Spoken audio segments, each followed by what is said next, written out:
Bien, mis queridos, les invito a buscar en sus Biblias en el libro de Efesios.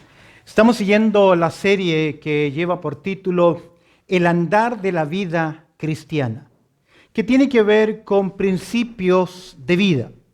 Recordemos que la palabra del Señor dice, de modo que si alguno está en Cristo, nueva criatura es, las cosas viejas pasaron. En el día de hoy vamos a considerar el tema compromiso de la vida del creyente, más compromisos. En la semana pasada vimos algunos principios que vamos a hacer brevemente mención de ellos. Hoy vamos a mirar la segunda parte. Si miras conmigo en Efesios, allá en el capítulo 4, verso 29, la Escritura dice lo siguiente: ninguna palabra corrompida salga de vuestra boca, sino la que sea buena para la necesaria edificación, a fin de dar gracia a los oyentes. Y no contristéis al Espíritu Santo de Dios, con el cual fuisteis sellados para el día de la redención.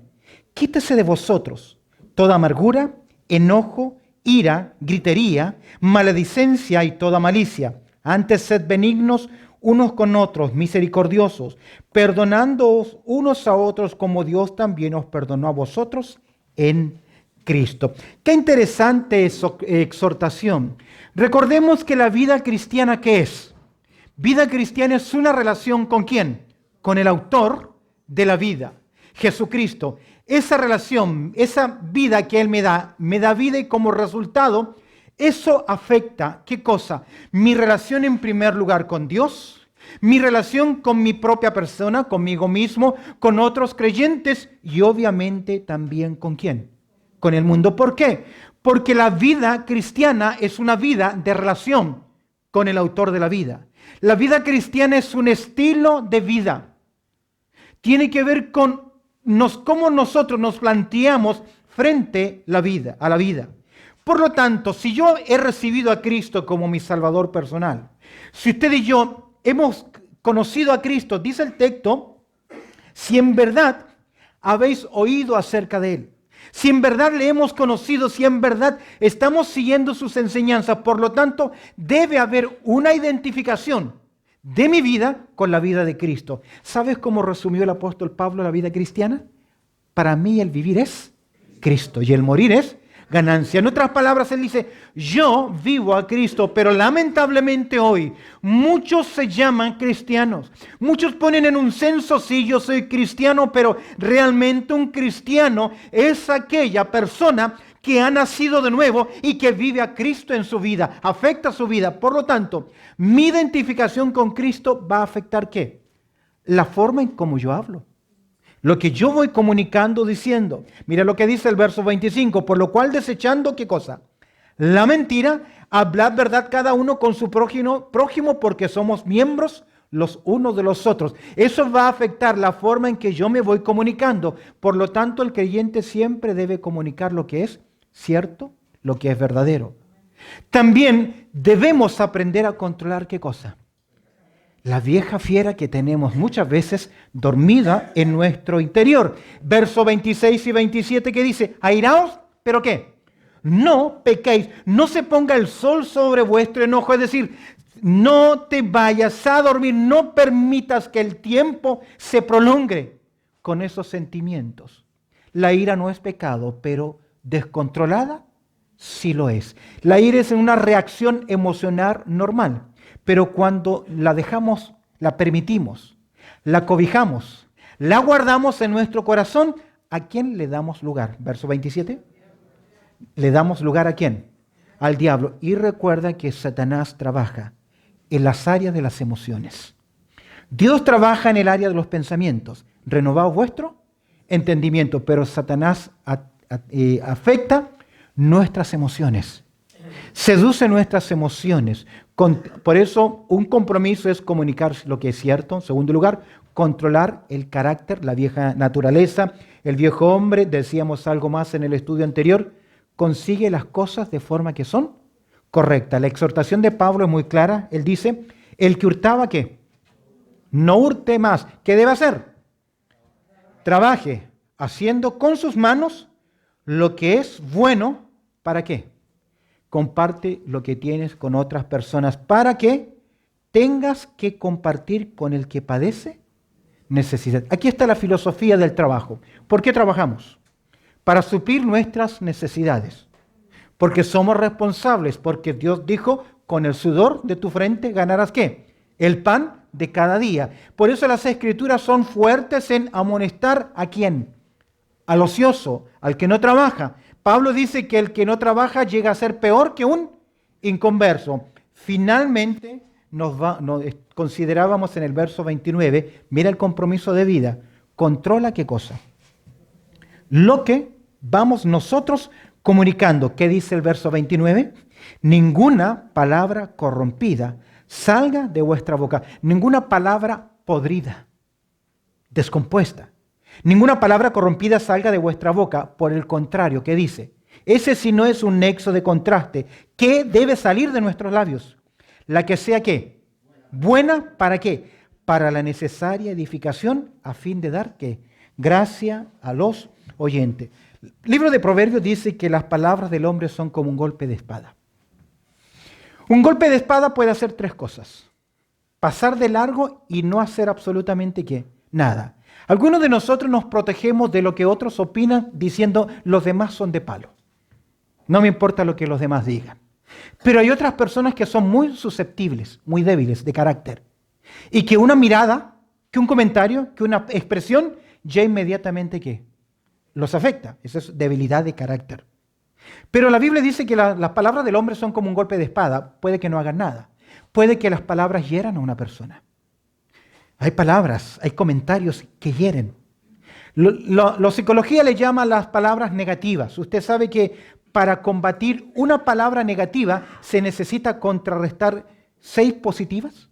De lo contrario, es posible que aún nosotros, usted y yo, fuimos dañados en nuestra niñez por padres que no tenían muchas luces y en vez de animarnos con sus palabras, siempre demandaron o nos trataron de tontos o lo demás. Y uno crece con ese problema. Por eso detrás de cada palabra negativa, para poder balancearla, se necesitan 6 positivas. Por eso debemos, ¿cómo comunicar? Las palabras pueden ser como un golpe de espada, no hacen nada, pueden herir, marcar. A veces hemos dicho cosas nosotros en nuestras relaciones conyugales que tal vez fueron al paso, por enojo. Pero esa palabra en ese momento puede producir tremendo daño, como un padre que le dice a su hijo, ya no te aguanto más. Y tal vez fue en un momento de extrema debilidad de su hijo y de su hija. Y tanto fue el peso de esas palabras que tal vez usted lo hizo con enojo, en ira, no con maldad, que se vaya de su casa. Pero en ese momento fue la palabra que movió a esa persona para que su hijo, su hija, o el cónyuge, o el hermano, o cualquier otra persona que. Por eso debemos cuidar. El salmista dice, pon guarda a mi boca. Es por eso que Santiago dice que nuestra lengua es como ¿qué? Como un infierno, un mundo de maldad. Tremendo. Por eso, compromisos. Ahora, rápidamente, los minutos que nos quedan, veamos más exhortaciones claves para el compromiso de vida del creyente. Pablo nos está llevando, si se da cuenta, al terreno práctico. Y ahora el apóstol Pablo nos va a decir, mira conmigo el versículo 30, el apóstol Pablo nos va a decir en verso 30 lo siguiente, y no contristéis ¿a quién? Al Espíritu Santo. No contristéis al Espíritu Santo. Ahora nos va a enseñar, no contristes la persona del Espíritu. Contristar es causar dolor al Espíritu. Se contrista cuando existe pecado en la vida del creyente que no está siendo ¿qué? Confesado.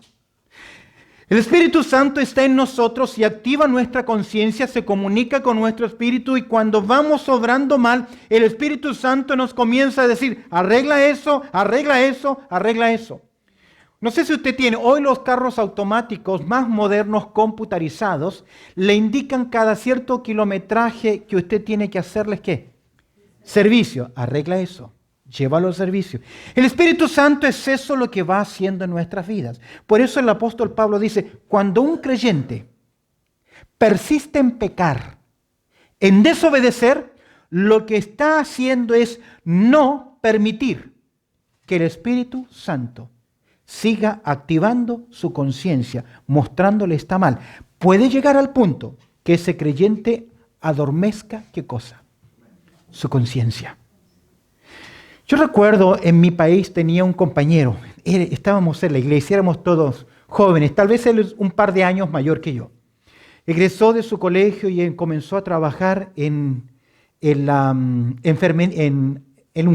urgencias, allá llamamos posta central, en urgencias. Él era como camellista, camillero, no era camello, era. Y él atendía a los que venían ahí y le tocó ver muchos casos. Ahora, el punto es que quiero decirte es que este muchacho, él era un muy buen muchacho, muy temeroso, muy tierno, muy sensible, muy emotivo, muy sensible. Se emocionaba mucho con las alabanzas, con el cántico, con la palabra, se quebraba con mucha facilidad. Pero al poco tiempo, a los 6 meses, se produjo un cambio en el estado de sus emociones. Ya se volvió un poquito más más duro, más distante del dolor. ¿Era producto de qué? Porque él en su trabajo tuvo que aprender a qué. Y cuando uno ve un accidente, una dolencia, una enfermedad una vez, pero cuando ya eso es ¿qué? Continuo en nosotros, ¿qué se produce? Nos desconectamos, nos protegemos. Lo mismo ocurre con la voz del Espíritu Santo en un creyente que comienza ¿qué? Continuamente ¿a qué? A pecar. Por eso la Escritura, el mandato ¿cuál es? No le contristes. No le entristezcas. No hagas inoperante su voz en tu vida.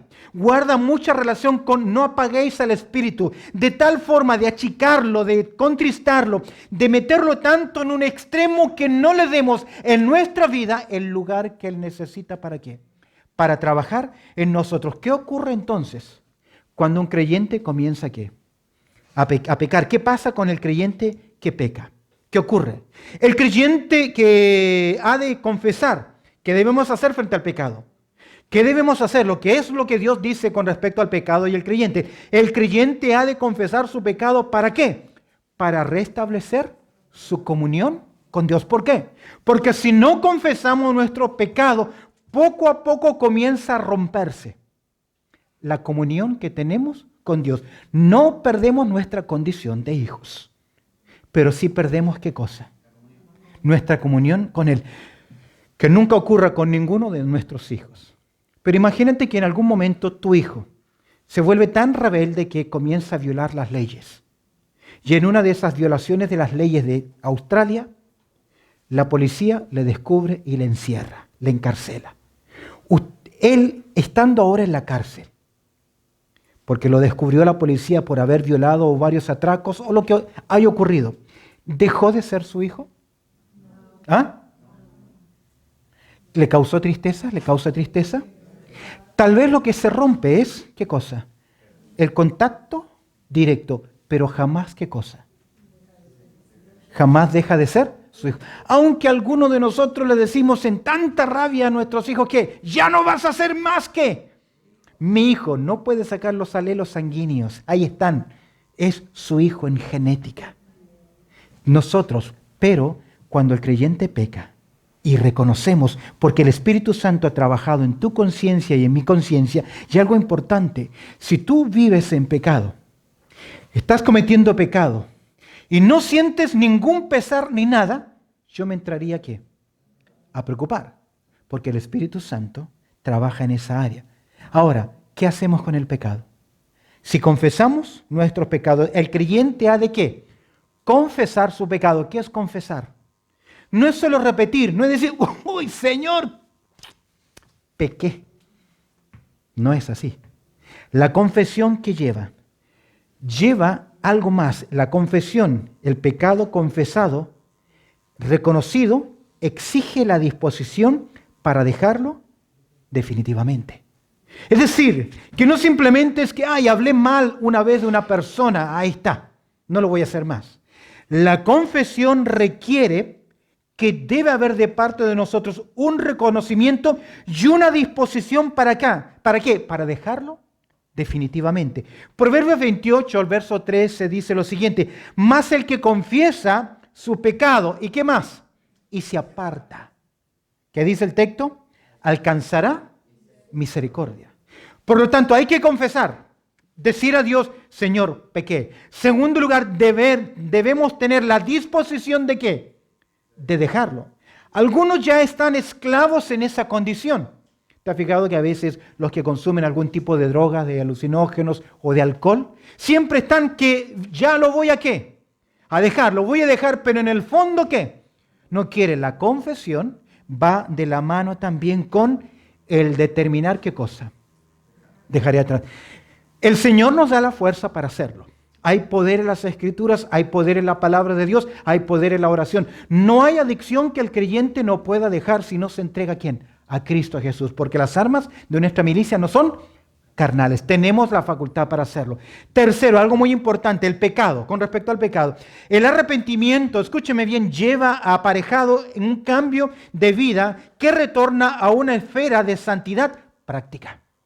¿Lo tiene?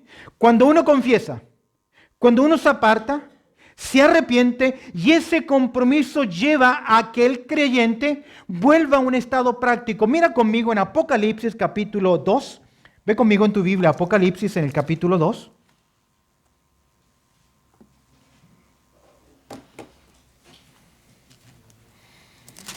Mira la enseñanza, el principio acá. Cuando el Espíritu Santo trabaja en nosotros, hay confesión, hay arrepentimiento, Dios nos lleva a movernos nuevamente al cambio. Mira lo que dice el capítulo 2, verso 5. Recuerda, por tanto, de dónde has caído. Arrepiéntete y haz las primeras. Aquí usted encuentra las tres claves para volver a andar en comunión con el Señor. Lo primero que debe hacer es ¿qué? Recuerda. Recuerda. ¿Dónde estabas? ¿Dónde estás ahora? Siempre he dicho lo siguiente, pequeñas licencias en la vida cristiana hoy pareciera que no son nada, pero en el tiempo y en la perspectiva pueden convertirse en una gran distancia. Pequeñas licencias que nos damos a veces. Esto no es malo, que falte de vez en cuando, que hagas esto, que vaya a tal lugar. No es malo, no me va a hacer mal, pero posiblemente no es así. No le haga mal. Pero esas licencias puede que le permita a usted ¿qué cosa? Alejarse. Por eso el texto en Apocalipsis 2:5 que dice, primero, recuerda. ¿Recuerda qué? Recuerda, por tanto, de dónde has caído. Segundo, arrepiéntete, que tiene que ver con cambio. Y tercero, haz las primeras obras. ¿Qué hacemos nosotros como creyentes? Confesar nuestro pecado, arrepentirnos, dejar atrás, tener la disposición de abandonar eso, hacer lo que es correcto y finalmente el arrepentimiento. Finalmente, en cuarto lugar, mira conmigo, pecado oculto sin confesar es la consecuencia de la falta de ¿qué? De bendición en la vida de muchos creyentes. ¿Lo tiene? El pecado oculto sin confesar lamentablemente es la razón por la cual muchos creyentes no gozan de libertad. El que encubre su pecado, dice Proverbios 28:13, no prosperará. Aunque tal vez a nuestros ojos, a los ojos de los demás, ¿qué? Porque nosotros no lo vemos. ¿Qué vemos? ¿Qué vemos de usted el día dominical? O el día que nos reunimos. ¿Qué vemos de usted? Primero, la mayoría de ustedes, yo creo que la mayoría, vienen bañaditos, ¿sí? Se bañaron, se perfumaron, hoy es día de desodorante, de colonita, de perfume, y ahí está. Vemos la mejor cara de usted, pero cuando ya no está con nosotros, cuando los demás no los ven, cuando estamos solos, cuando usted está solo, nadie más le ve, y usted está frente a su computadora, frente a su televisor, o en algún lugar impropio, pero no hay nadie más. Es ahí donde realmente se revela quién es usted. ¿Quiénes somos? Cuando estamos solos, cuando nadie más nos ve. Es por eso que el que encubre su pecado, ¿qué? No prosperará. Pablo comenzó a darse cuenta que en la iglesia de Corinto algunos comenzaron a ausentarse. ¿Se acuerda? Estaban algunos débiles, otros sus enfermedades comenzaron a ¿qué? A prolongarse. Y a veces tenemos que preguntarnos si la enfermedad que estoy enfrentando, la situación, es Ley de vida, estoy envejeciendo, mis padres me dejaron esa herencia genética, esa predisposición a algo. ¿O será que es qué cosa? ¿La mano de Dios? No lo sé. Ninguno de nosotros podemos interpretar la enfermedad de nadie, porque no somos jueces. Pero el Espíritu Santo. Por eso que dice Pablo, no contristéis al Espíritu. Ahora, nos da el apóstol Pablo las razones del por qué no debemos nosotros contristar al Espíritu. ¿Cuáles son las razones que el apóstol Pablo nos da para no contristar al Espíritu? Él nos dice, en primer lugar, porque Él es santo. Por su pureza, el Espíritu Santo indica pureza, santidad. Santo no es el nombre del Espíritu o el apellido. Interesante, en Biblia, presta atención a esto, la tercera persona de la Trinidad no recibe un nombre propio. La primera persona de la Trinidad recibe nombres propios, como por ejemplo, Padre. La segunda persona de la Trinidad también recibe una buena cantidad de nombres propios, como por ejemplo, Hijo, Jesús, Jesucristo, Mesías, etcétera, etcétera. Se le dan diferentes. Pero al Espíritu, la tercera persona, no se le da nombre propio. Pero se le dan lo que en castellano se llaman adjetivos. Los adjetivos son los que califican las cualidades del sujeto. Se le llama Espíritu eterno, Espíritu Santo, Espíritu de Cristo. Aún más se le llama los 7 espíritus. No es que son 7, pero los 7 espíritus de Jehová representan ¿qué cosa? La perfección del Espíritu Santo. ¿Lo tiene? No recibe, pero aquí se describe que Él es santo. Porque pertenece ¿a quién? Al seno trinitario. Y escúcheme bien, usted y yo, su cuerpo y mi cuerpo es templo ¿de quién? Del Espíritu Santo. Ese Santo Espíritu de Dios, que es santo en pureza, en santidad, Él vive en donde, en mí. Primera de Juan 4:4 dice, mayor es el que está en vosotros que el que está ¿qué? En el mundo. ¿Quién es el que está en nosotros?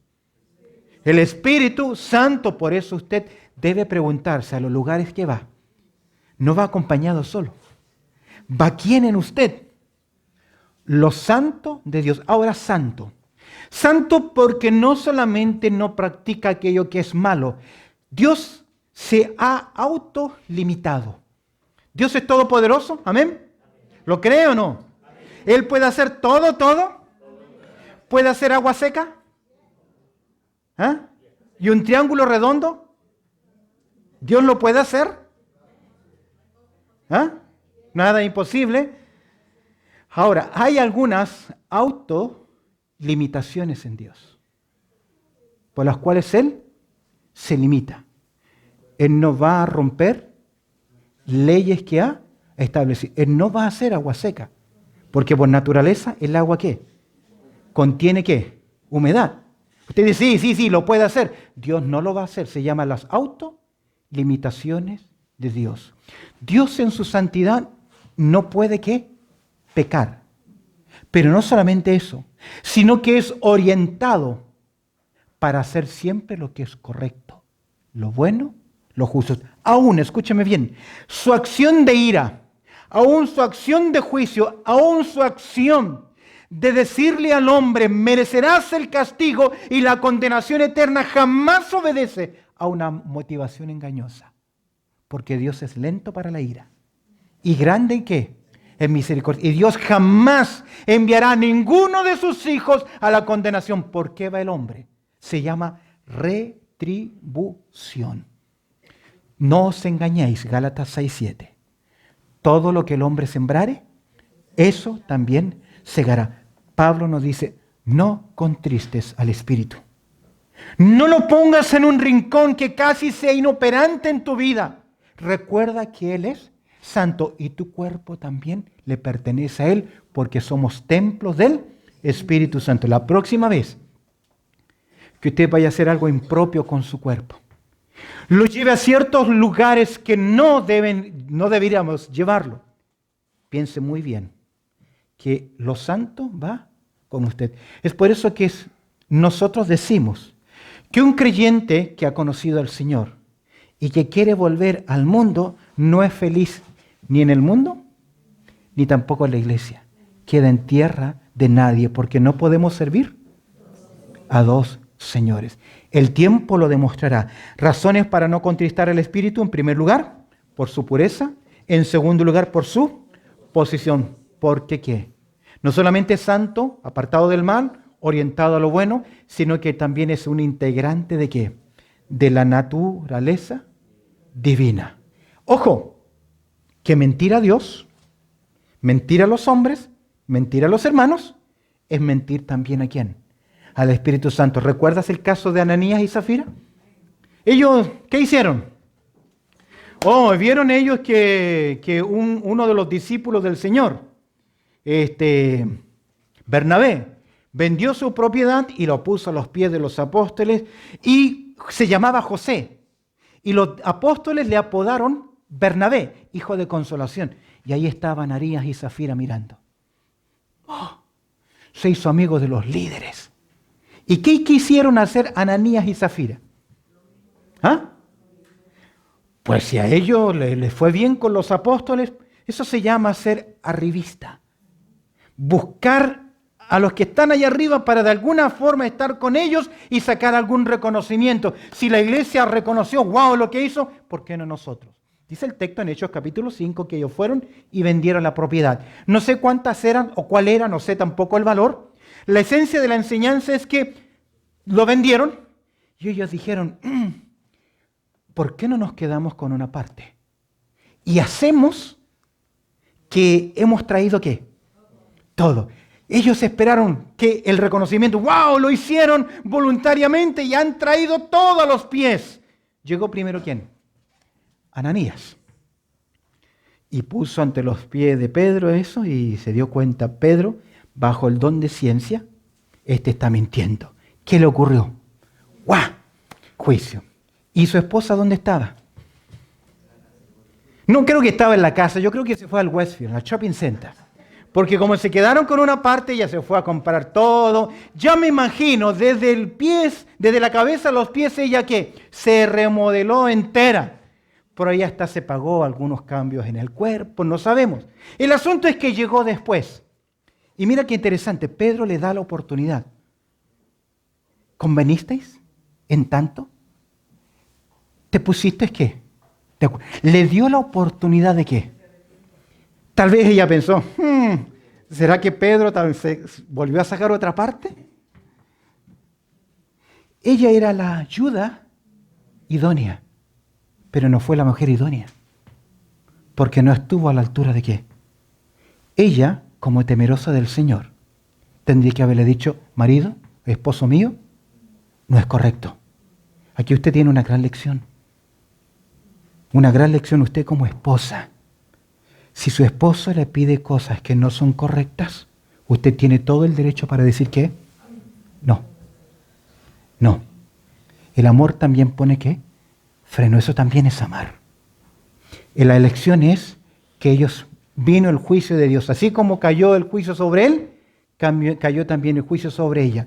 Cierro la historia, ellos mintieron a los hombres. Pero en esencia, ¿a quién mintieron? ¿Por qué? Porque Él es Dios. Y esto es importante.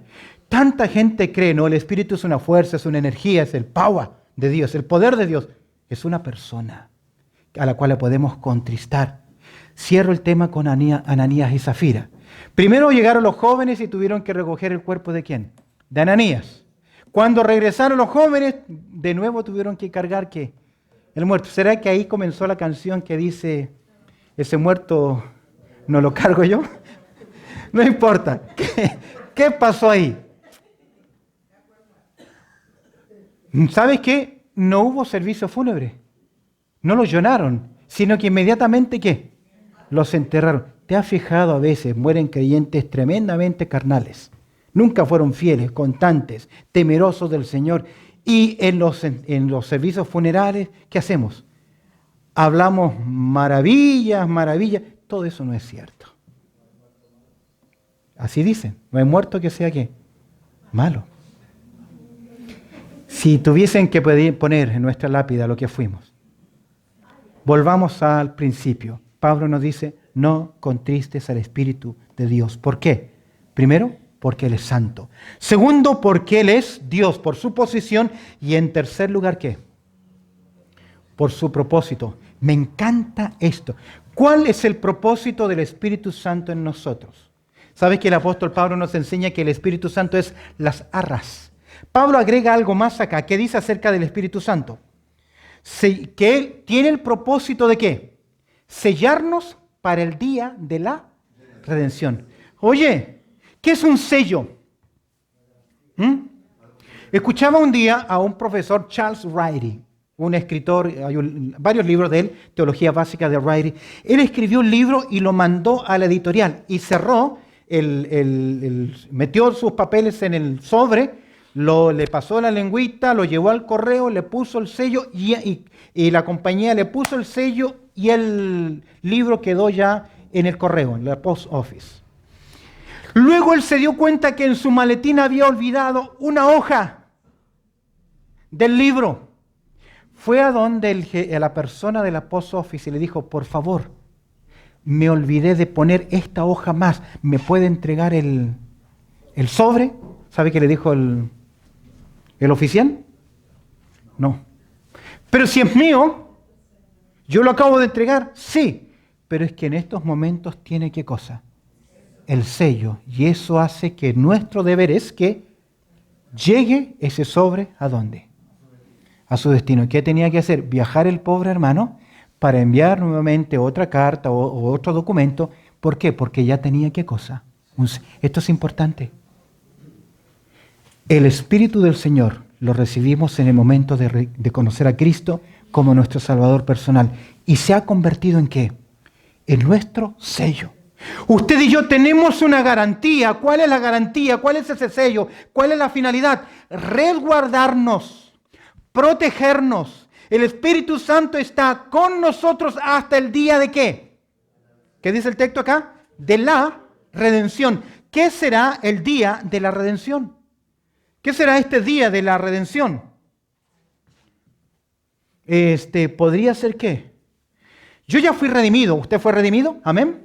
¿Ya fueron lavados nuestros pecados? Amén. ¿Dios nos ha perdonado? Claro que sí. El día de la redención tiene que ver como lo que dice Primera de Juan. Mira conmigo, ahí está. Primera de Juan capítulo 3, verso 1. Amados, ahora somos ¿qué? Hijos de Dios. Y aún no se ha manifestado ¿qué? Lo que hemos de ser, pero sabemos que cuando Él se manifieste ¿qué? Seremos semejantes a Él porque le veremos ¿qué? Tal como Él es. El día de la redención es aquel momento en que su cuerpo y mi cuerpo sea finalmente ¿qué? Transformado. ¿Cuándo será eso? El día en que nos encontremos cara a cara con nuestro Señor Jesucristo. Más precisamente, 1 Corintios 15, 51 y 52, el texto dice lo siguiente. He aquí os digo un misterio, no todos dormiremos, pero todos seremos ¿qué? Transformados en un momento, en un abrir y cerrar de ojos, a la final trompeta, porque se tocará la trompeta y ¿qué? Y los muertos, ¿qué dice? ¿Qué dice? ¿Me perdí yo? ¿Serán qué? Resucitados, incorruptibles, y nosotros seremos ¿qué? Transformados. Notas dos veces en estos dos versículos dice que tu cuerpo y mi cuerpo va a ser ¿qué? ¿Cuándo? El día en que nuestro Señor Jesucristo venga a buscarnos y nos reunamos con Él. Esa es la doctrina de ¿qué? Del traslado o el rapto de la iglesia. Hoy, usted y yo estamos siendo día a día conformados a la imagen de Cristo Jesús. ¿Qué lo está haciendo? El Espíritu Santo va trabajando en su vida, va trabajando en mi vida, va utilizando la palabra de Dios, pero un día llegará en que nuestros cuerpos serán ¿qué? Eso significa que nuestros cuerpos entonces están sujetos ¿a qué? A la famosa ley de la entropía. ¿Cuál es la ley de la entropía? Que todo va al caos y al deterioro. A veces las piernas no nos obedecen lo que queremos con el cerebro, ¿se ha fijado? Le decimos que vaya para adelante y la pierna ¿qué? No quiere obedecer. o nuestras manos no nos quieren responder, ya no se quedan tranquilas. Comienza lo que dice el cantar el Eclesiastés. El almendro comienza ¿qué? A florecer.